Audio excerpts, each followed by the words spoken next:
వ్యవసాయానికి 3 గంటల విద్యుత్ సరిపోతుందని సీఎం అన్నట్లుగా కేటీఆర్ తప్పుడు ప్రచారం చేస్తున్నారని ప్రభుత్వ విప్ ఆది శ్రీనివాస్ ఆక్షేపించారు. బీఆర్ఎస్ హయాంలో సాగుకు 12 గంటలు మాత్రమే కరెంటు ఇచ్చినట్లు చెప్పుకొచ్చారు. ఉచిత విద్యుత్ కాంగ్రెస్ పార్టీ పేటెంట్ అన్న ఆది శ్రీనివాస్ రైతును రాజు చేయాలన్న ఆలోచనతోనే కాంగ్రెస్ ప్రభుత్వం ఉచిత విద్యుత్ ఇచ్చిందని గుర్తు చేశారు.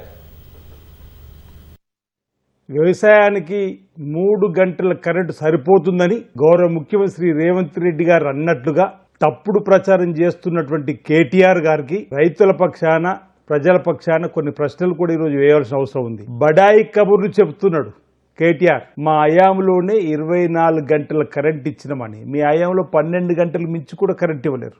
ఈ ఉచిత కరెంటుకు పేటెంట్ హక్కు ఎవరికైనా ఉందంటే ఈ దేశంలోనే కాంగ్రెస్ పార్టీకి ఉంది.